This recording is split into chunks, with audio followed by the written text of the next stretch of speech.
In today's breaking story, Trump insiders just revealed that the president is secretly panicking all over this. That's right, Donald Trump always has a reason to panic.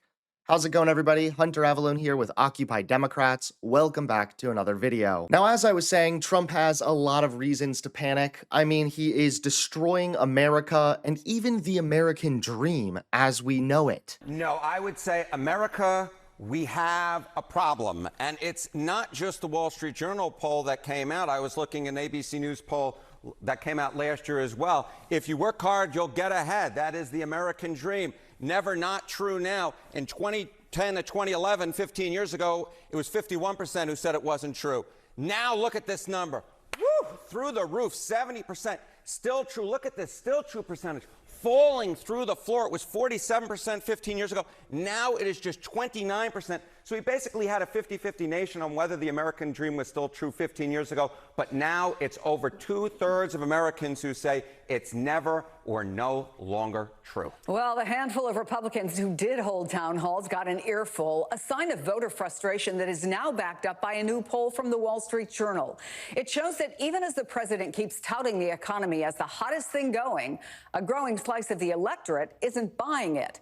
56% of people have a negative view of the economy, and even more, 59% say they don't have confidence that the country's leaders can fix it. In short, the American dream is now seen as elusive. But I'm not sure Trump cares that much. Ultimately, he is just corrupt, and he's in all of this for himself. Yesterday, the Trump crypto token officially started being traded on the open market. Previously, it had been only private deals. The Trump family has notched as much as $5 billion on paper as of Monday after its flagship crypto venture opened trading. It is now the Trump's most valuable asset, exceeding all of the property portfolio. They raised $750 million in cash from investors to buy the cryptocurrency. The investors are private. The market for one of the coins in this little bucket of tokens is the dollar peg stable coin. That's being propped up by Binance, whose convicted founder, Changpeng Zhao, you can wonder where he's from if you want, he's been seeking a presidential pardon. I guess the Wall Street Journal. This is one of the things that Democrats need to do. They need to open investigations into all of these crimes. These are crimes. And as was a lot of what Elon Musk did. It's a crime. It's against the law. Agnew resigned for over $100K. $100K in a paper bag. I think it was actually less, maybe. I think it was $10K in a paper bag, and then there was some other, if you add it all up, some other side deals. But this is $5 billion. I rest my case, and no one in the Republican Party will say a thing.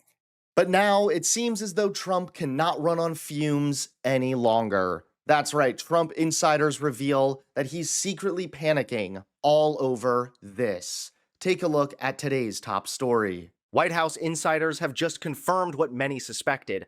Donald Trump is secretly panicking behind closed doors. According to former Trump associate Lev Parnas, the president is unraveling as his health fails, and a bombshell bipartisan event unfolds today, one that is giving Jeffrey Epstein's victims a platform to speak out. Parnas writes that Trump's health is failing, his lies are collapsing, and survivors are ready to speak truth to power. He adds that today is one of those days that Donald Trump and his cohorts have been dreading.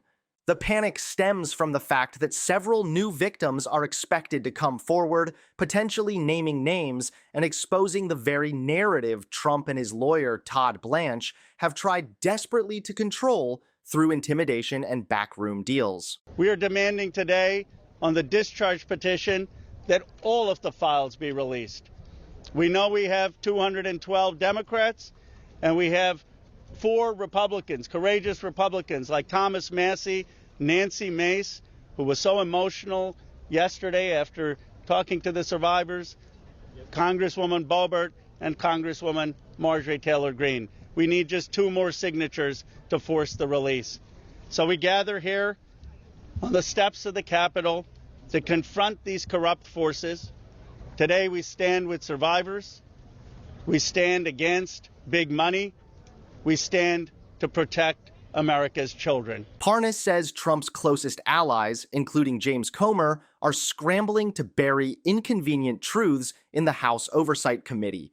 But in a rare bipartisan move, Congressman Ro Khanna and Congressman Thomas Massie are standing together to ensure the survivors' voices cannot be silenced. Sources close to Trump describe him as restless, agitated, and visibly shaken. In fact, Parnas points to Trump's recent proof of life appearance as nothing more than a desperate attempt to seize back the narrative, one that only highlighted how frail he's become after a full week of going unseen. Bottom line, White House insiders say Trump knows today could break him. The survivors are speaking, and no amount of spin may be able to save him this time.